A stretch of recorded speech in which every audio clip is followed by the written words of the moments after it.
एक बेलपत्र और एक दुर्वा, मात्र एक बेलपत्र और एक दुर्वा। दुर्वा जानते हो ना, दूब बोलते हो कि दुर्वा बोलते हो? हाँ, दुर्वा बोलते हैं ना, हरा हरा कलर की। एक दुर्वा और एक बेलपत्र। प्रयास करना जिंदगी में एक बार, जिन बेटा बेटी का मंगल विवाह नहीं हुआ हो और जिसको लगता है कि भगवान शादी हो तो ऐसी जगह हो जहाँ हमारा आदर हो, सम्मान हो, सत्कार हो, जहाँ लोग हमारा आदर करें, सम्मान करें, सत्कार करें, ऐसी जगह विवाह हो जहाँ आदर सम्मान मिले। एक दुर्वा, एक बेलपत्र, जो सोमवार की अष्टमी के दिन नंदीश्वर का स्पर्श कराकर, नंदी का स्पर्श कराकर, जलाधारी का स्पर्श कराकर शिवलिंग के ऊपर समर्पित कर देता है, उसको जो वर प्राप्त होता है और घर प्राप्त होता है वो अच्छा ही प्राप्त होता है। अदालत तक नहीं जाना पड़ता, तलाक तक बात नहीं पहुंचती और उसके घर में सुख और समृद्धि रहती। क्या क्या चढ़ाना है? जम के बोलो जरा। एक दुर्वा और एक बेलपत्र। बहुत दिन सोमवार की अष्टमी, भगवान शिव की आराधना का दिन है सोमवार की अष्टमी। और धतूरे का फूल,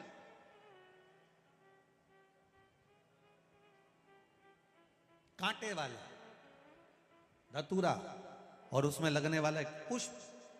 आस्था चैनल पर आप लोग देख रहे होंगे धतूरे के फूल का दर्शन। धतूरा और धतूरे का पुष्प, छोटा सा पौधा है, ज्यादा बड़ा नहीं है, कांटा लग रहा है, धतूरा लग रहा है। और उसमें भी साधारण धतूरा नहीं, जिस धतूरे के नीचे की डंडी लाल कलर की होती है, अगर वो सोमवार की अष्टमी को देवाधिदेव महादेव को समर्पित करी जाती है तो उसके घर में कभी संपदा की कमी नहीं होती है। वो धतूरा है, साधारण नहीं है। धतूरे में भी लाल डंडी, जैसे धतूरा गोल होता है उसके नीचे छोटी सी डंडी, देखा है आप लोगों ने? अरे देखी कि नहीं देखी बोलो? धतूरा देखा है ना?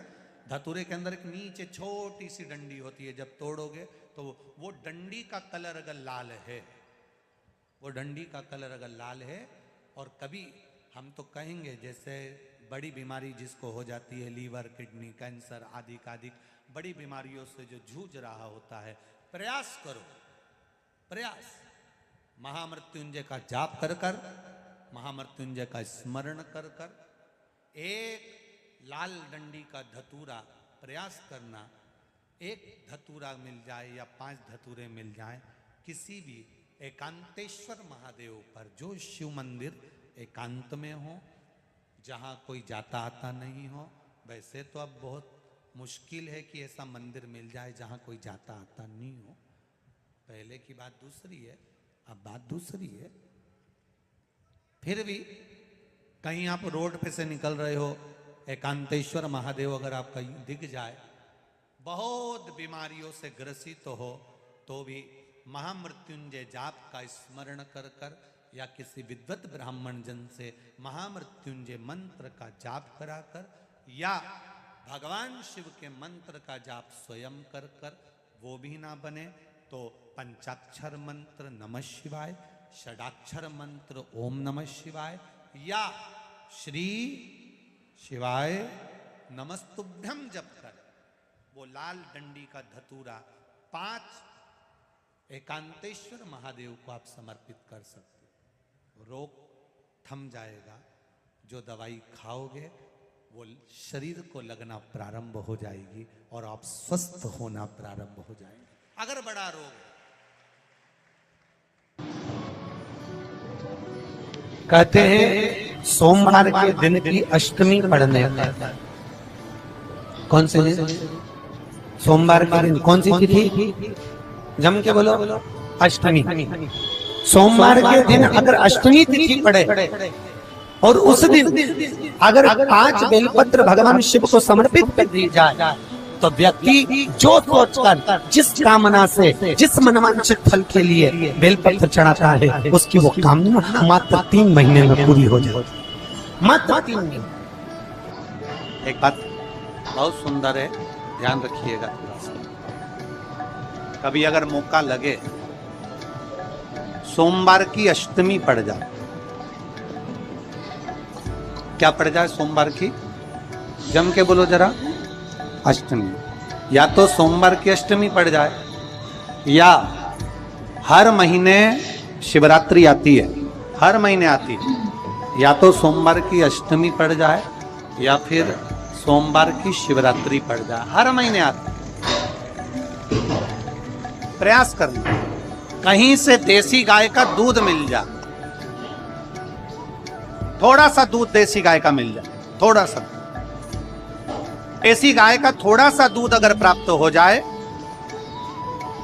बेलपत्री के पत्ते से दूध कटोरी में लेकर, मात्र बेलपत्री के पत्ते से एक एक बूंद, अगर दूध आप एक बूंद अगर ज्यादा ना मिला हो, एक चम्मच भी अगर आपको दूध देसी गाय का मिल गया हो, और सोमवार की अष्टमी पड़ जाए या सोमवार की, जम के बोलो, शिवरात्रि पड़ जाए, उसमें केवल अगर देसी गाय का दूध मिल जाए, जर्सी गाय का नहीं हो, देसी गाय का अगर दूध मिल जाए, बेलपत्री के पत्ते से, तुम्हारे घर के अंदर अगर शिवलिंग है या मंदिर में शिवलिंग है या तुम्हारे नजदीक में कोई शिवलिंग है, उस पर बूंद बूंद, एक एक बूंद अगर शिवलिंग पर दूध समर्पित कर रहे हो, श्री शिवाय नमस्तुभ्यम, नमः शिवाय, या षडाक्षर मंत्र ओम नमः शिवाय, या 33 अक्षर का मंत्र महामृत्युंजय मंत्र, इसका स्मरण कर कर शिव जी पर देसी गाय का दूध समर्पित कर कर इस बेलपत्री को अशोक सुंदरी वाली जगह पर अगर आप समर्पित कर देते हैं, फिर आप जिस भी चीज के लिए अप्लाई करें, मेरा देवाधिदेव महादेव आपका हाथ पकड़कर खींचकर आगे बढ़ा सुंदरी वाली जगह पर। उस समय पर डंडी का भाग शिवलिंग की ओर नहीं होना चाहिए, उस समय पर डंडी का भाग जहां से पानी बहकर जाता है अशोक सुंदरी की ओर से, वहां पर होना चाहिए। कार्य में सफलता मिलती है। शिव तत्व को धारण। सोमवार की अष्टमी का मतलब आपको इंदौर की कथा में बताया था, जिस दिन शंकर और पार्वती के मिलन का दिवस, और केवल एक माता पार्वती के अकेले मिलन का नहीं, 64 योगनिया तक भगवान शंकर से मिलने के लिए आती है। पीला चंदन लगाना, कितना लगाना है, बीच वाला जो पत्ता है उस पर पीला चंदन। जब आपको लगे कि मेरा जीवन बहुत कष्टमय, अब ये रोग, अब ये कष्ट दूर ही नहीं हो रहा, अब ये आए दिन तकलीफ पर तकलीफ बढ़ती जा रही है, आए दिन रोग बीमारी, पैसा घर में बच नहीं रहा, बहुत कष्टमय जीवन है, इसमें लगाओ पीला चंदन बेलपत्री की बीज पत्ती महाराज। और बीज पत्ती पर जब चंदन लग जाए, लगने के बाद में ये दोनों पत्ती पर लाल चंदन लगा लीजिए। इन दोनों पत्ती के बीच में जो डंडी का भाग होता है, आपको कहा था, आपको स्मरण में होगा शायद, हमने जब बेलपत्री की महत्वता बताई थी तो उस बेलपत्री की महत्वता में कहा था ब्रह्मा विष्णु महेश ये 3 है, बोला था।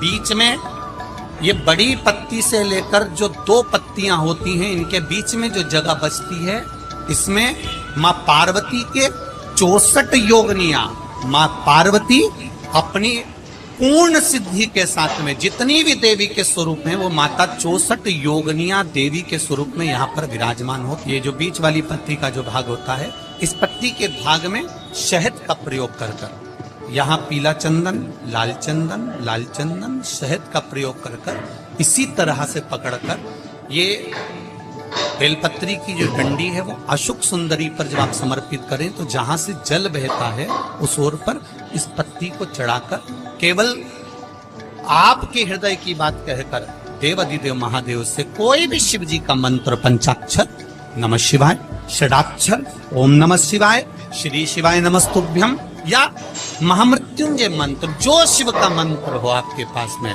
उसको बोलते हुए देवाधिदेव महादेव को धीरे धीरे जल की धार चढ़ाना प्रारंभ करो। जल की धार जब पूर्ण होने लगे, उसमें थोड़ा जल बचे, तब अशोक सुंदरी पर जो तुमने बेलपत्र चढ़ाई है, वहां उस जलधार को चढ़ाओ। ये प्रयोग आपको केवल सोमवार की अष्टमी पड़ने पर ही करना। कौन से दिन करेंगे? जम के बोलिए जरा।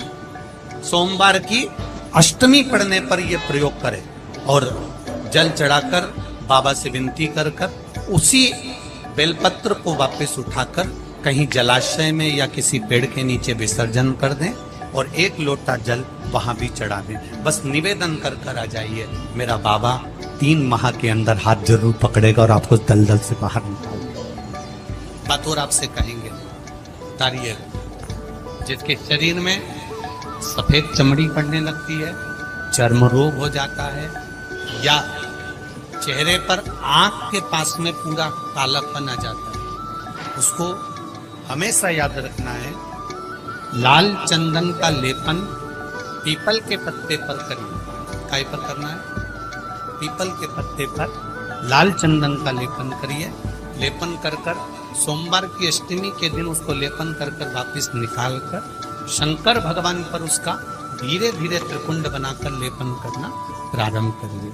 जब आप त्रिकुंड बनाकर लेपन करना प्रारंभ करें, उसके बाद उस चंदन को जो सोमवार की अष्टमी है तब निकाल कर लिया है और निकाल कर लाकर उसको डब्बी में रख लें। तो चंदन का प्रयोग चर्म रोग के स्थान पर थोड़ी थोड़ी मात्रा में करना प्रारंभ करें पानी के साथ मिलाकर, परंतु चंदन को केवल 6 से 7 दिन में प्रयोग करिएगा, ज्यादा नहीं। धीरे धीरे चमड़ी, परंतु उसको सोमवार की अष्टमी के दिन सिद्ध कर बनाना है, उसको सोमवार की अष्टमी के दिन चढ़ाना है। श्री शिवाय नमस्तुभ्यम या ओम नमः शिवाय या पंचाक्षर मंत्र या महामृत्युंजय मंत्र, जो आपको आता, शिव जी का जो नाम आपको याद हो उसको बोलकर चढ़िए। उसको लिया, फिर उसको अपने शरीर पर लगाना प्रारंभ करो। उसका फल आपको 15 दिन के अंदर धीरे धीरे धीरे धीरे प्राप्त होना प्रारंभ। लाल चंदन का प्रयोग शिव जी के लिए अवश्य। सोमवार के अष्टमी के दिन अशोक सुंदरी वाली जगह, सबको मालूम है ना अशोक सुंदरी की जगह, अशोक सुंदरी वाली जगह पर 7 हल्दी की बिंदी रख दी जाए। लड़का लड़की जिसका विवाह नहीं हुआ उसका हाथ रख दिया जाए और वही हाथ के छापे पीपल के वृक्ष पर 5 लगा दिए जाए। महाराज 3 महीने में उसका विवाह पक्का हो जाता है। सोमवार की अष्टमी का इतना भाव है, सहज नहीं है। सोमवार की शिव और आद्य शक्ति का मिलन है सोमवार की अष्टमी।